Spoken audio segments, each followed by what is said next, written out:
Ini adalah Georgia, bukan Georgia yang itu, tapi Georgia yang itu yang tepat di sebelah Rusia.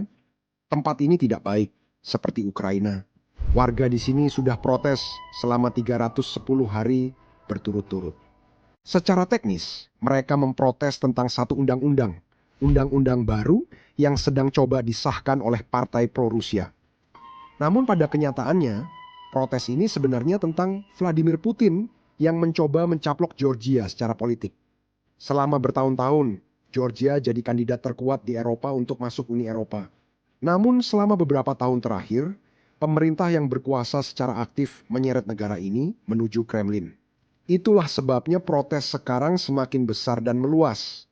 Baru tadi malam, puluhan ribu orang turun ke jalan mengibarkan bendera Ukraina, Georgia, dan Amerika. Saya tahu beberapa orang akan marah tentang ini, tapi di seluruh dunia, bendera Amerika berarti kebebasan dan itulah sebabnya para pengunjuk rasa di sini mengibarkannya. Namun kemarin, konfrontasi berubah menjadi kekerasan. Kamu lihat, setelah lebih dari 300 hari melakukan unjuk rasa secara damai, kemarin beberapa pengunjuk rasa mencoba menyerbu istana presiden. Tapi, menurut mantan presiden Georgia dan semacam pemimpin para pengunjuk rasa ini, dia mengatakan bahwa ini adalah operasi bendera palsu yang diatur oleh pemerintah yang berkuasa, supaya mereka punya alasan untuk menggunakan kekerasan terhadap para pengunjuk rasa yang damai. Banyak hal terjadi di negara itu dan situasinya bisa memanas dalam beberapa hari ke depan. Mari kita mundur sebentar dan cari tahu bagaimana kita sampai di sini. Rusia dan Georgia, seperti Ukraina, punya sejarah panjang. Tapi saya akan singkat saja. Setelah revolusi Rusia, pada tahun 1917 Georgia berhasil mendapatkan kembali kemerdekaannya. Tetapi kebebasan ini tidak bertahan lama. Pada tahun 1920, hanya 4 tahun kemudian, meskipun Rusia telah secara tanpa syarat mengakui status kenegaraan Georgia, tentara Soviet menyerbu negara itu dan menduduki ibu kota Tbilisi. Inilah awal dari 70 tahun pendudukan Soviet, di mana Georgia sepenuhnya diasimilasi ke dalam Uni Soviet. Georgia memulihkan kemerdekaannya setelah Uni Soviet runtuh pada 1991. Bahkan setelah itu, Rusia tidak mau membiarkan orang Georgia hidup dengan damai. Sepanjang tahun 90-an Rusia mendukung gerakan separatis di wilayah Kazia dan Osetia Selatan, bahkan sering menempatkan pasukan Rusia sebagai penjaga perdamaian di daerah tersebut. Hal ini terus berlanjut sampai tahun 2008 ketika terjadi konflik besar. Ini invasi pertama Putin. Rusia melancarkan invasi besar-besaran ke Georgia untuk melindungi penduduk berbahasa Rusia etnis. Di mana saya pernah dengar itu? Atau mungkin setelahnya. Ini adalah Putin setelah invasi tersebut. Apakah Crimea dan Sevastopol jadi tujuan Rusia? Tujuan berikutnya, Pak, kami juga tak punya tujuan di sini. Menurut saya, membahas target berikutnya kurang pantas. Jadi Anda menolaknya? Jika Anda manggil Singapura untuk menjawab, Anda harus akan puas. Crimea bukan wilayah yang dipersengketakan.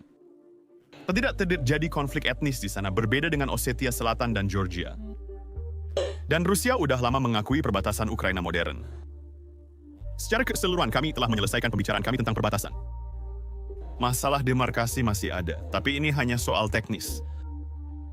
Dan menurut saya ada pertanyaan tentang tujuan Rusia bernada provokatif. Apakah ada tujuan serupa untuk Rusia, menurut saya, memberikan makna yang provokatif. Saya rasa wartawan itu benar ketika dia bilang target berikutnya adalah Ukraina. Tapi mari kita kembali ke cerita utama. Kamu lihat, bahkan setelah menguasai 2 wilayah Georgia, Putin tetap belum puas. Itulah sebabnya para oligarki Rusia terus mendanai partai-partai pro-Rusia dalam politik Georgia. Tujuannya adalah untuk perlahan-lahan mengambil alih negara secara politik, bukan secara militer. Disinilah orang ini berperan. Orang ini adalah seorang miliarder dan dia mendapatkan kekayaannya di Rusia setelah Uni Soviet runtuh. Begini, di Rusia ada satu aturan. Uangmu adalah uang Putin dan uang Putin adalah uang Putin. Itu berarti jika orang ini ingin mempertahankan uangnya, dia harus mengikuti perintah Kremlin. Karena itu, Pada 2012 dia mendirikan Partai Mimpi Georgia di Georgia. Dan voila, pada tahun yang sama partai tersebut memenangkan pemilu dan berkuasa. Ini adalah contoh lain bahwa uang memang bisa membeli pemilu. Namun tentu saja ini bukan hanya soal uang. Ada juga mesin propaganda Rusia yang membantu partai tersebut di media sosial dan gereja Ortodoks Georgia. Itu sebenarnya perpanjangan tangan mafia Rusia yang diam-diam mendukung partai ini. Sekarang, setelah menang pada tahun 2012, partai yang sama telah berkuasa selama kurang lebih 13 tahun hingga sekarang. Dan di atas semua itu, partai ini juga melakukan apa yang disukai oleh setiap politisi di negara manapun. Mereka membohongi rakyat Georgia demi kekuasaan, lalu mengingkari janji setelah berkuasa. Kamu lihat, bahkan pada tahun 2012, 80% rakyat Georgia mendukung bergabung dengan Uni Eropa. Partai SO menyatakan dukung Uni Eropa jika terpilih. Tapi belakangan ini, tindakan mereka tidak benar-benar sejalan dengan janji itu. Sekarang, demi keadilan untuk partai oligarki Putin, pemerintah memang mencapai beberapa tonggak yang membawa negara lebih dekat ke Eropa dan menjauh dari pengaruh Kremlin. Tapi semua itu berubah pada tahun 2022 setelah Rusia menginvasi Ukraina. Begini, setelah invasi itu, Partai Dim Georgia mencoba mengesahkan undang-undang yang bisa dibilang tidak terlalu pro-Uni Eropa. Itu langsung diambil dari buku pedoman Putin. Bahkan, Putin telah menggunakan undang-undang yang sama sekitar 11 tahun lalu untuk memberantas semua oposisi di Rusia. Berikut detail lebih lanjut tentang hal itu.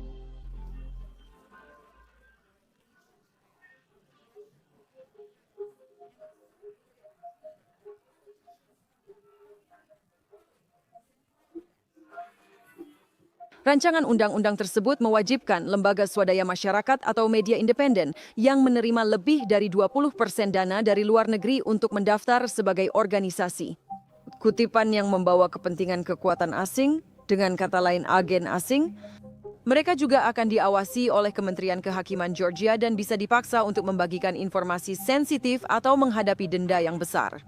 Para kritikus, termasuk Presiden Georgia, menyebut rancangan undang-undang ini meniru Undang-Undang Rusia 2012.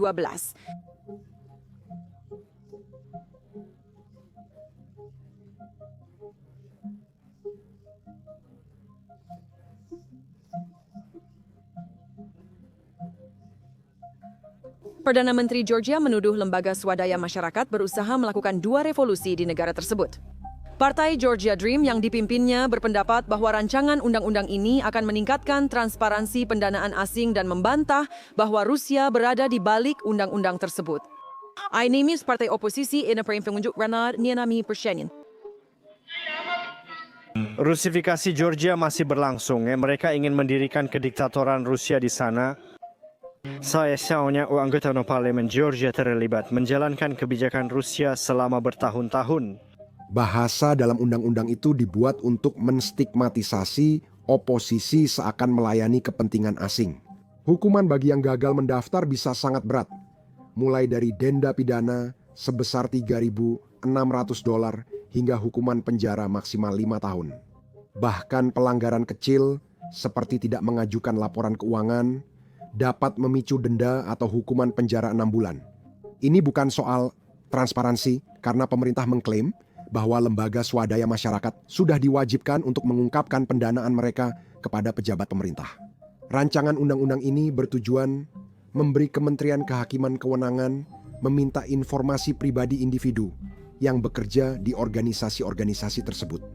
Ini mencakup pandangan politik, etnis, agama, hingga kehidupan seks seseorang. Tingkat pengawasan dan intimidasi politik seperti ini terjadi ketika pemerintah meniru pekerjaan rumah Putin. Alasan undang-undang ini disebut Undang-Undang Rusia adalah karena Putin memakai strategi serupa untuk membungkam oposisi di Rusia, seperti yang sudah saya sebutkan.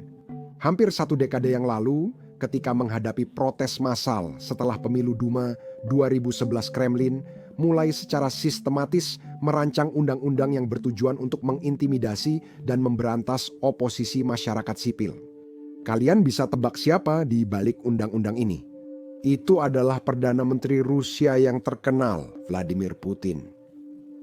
Undang-undang agen asing milik Putin memungkinkan negara untuk melabeli organisasi manapun yang kritis sebagai ancaman asing. Undang-undang itu begitu ekstrim hingga pada 2022 Pengadilan Hak Asasi Manusia Eropa menyatakan melanggar hak masyarakat sipil Rusia. Namun keputusan itu terlambat dan kurang signifikan karena baru keluar 11 tahun setelah undang-undang berlaku. Kini, Partai Mimpi Georgia mencoba hal serupa di Georgia. Mereka pernah mencoba mengesahkan undang-undang itu pada 2023, namun membatalkannya usai protes besar. Namun, begitu Georgia menerima status kandidat Uni Eropa pada tahun 2023, partai tersebut kembali mengajukan rancangan undang-undang itu hampir tanpa perubahan, tampaknya yakin bahwa Brussels akan terlalu sibuk untuk mencabut status mereka. Semua ini mengarah ke tahun 2024 saat pemilihan parlemen penting pada 26 Oktober. Pada pemilihan ini, Partai Mimpi Georgia secara mencurigakan memenangkan mayoritas tipis. Inilah yang saya maksud dengan mencurigakan.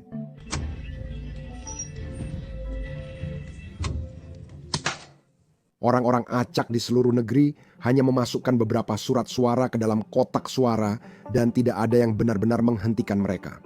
Sekarang, setelah video-video ini menjadi publik, Presiden sebenarnya mengumumkan bahwa dia tidak akan mengakui hasil pemilihan mereka.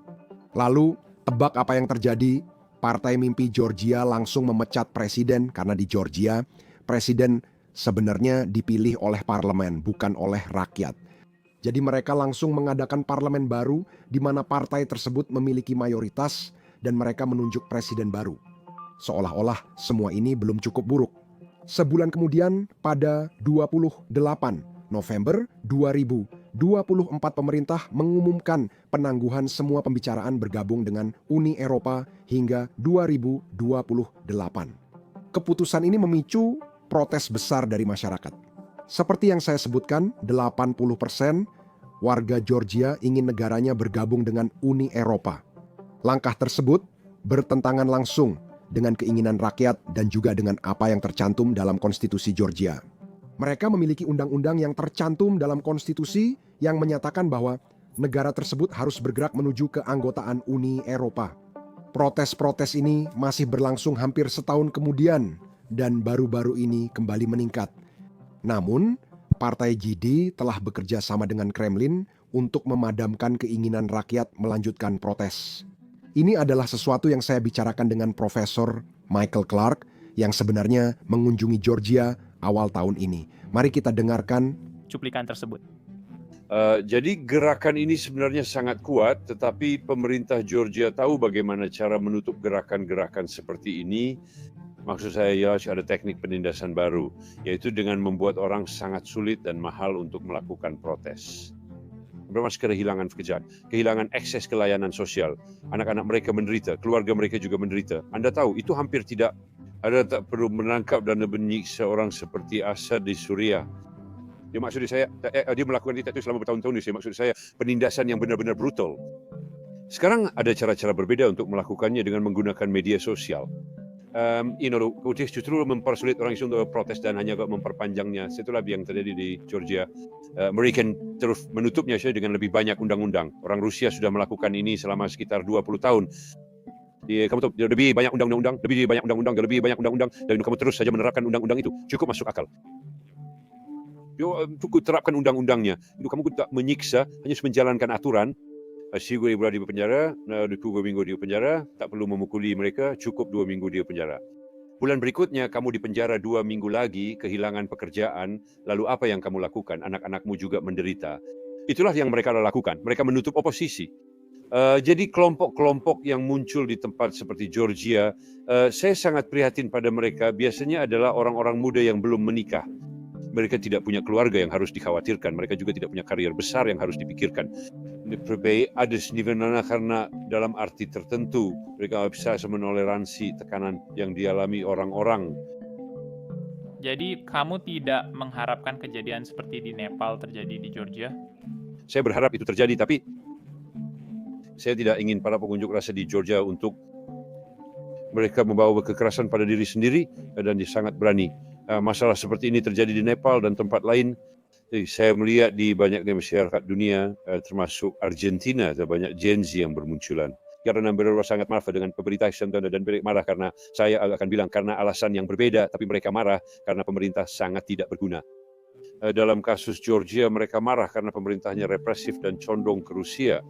Mayoritas penduduk sebenarnya nggak ingin ke sana. Di Georgia sih mereka punya pemimpin simbolis. Maksud saya, Salome Zurabishvili, mantan presiden, adalah wanita sangat berani.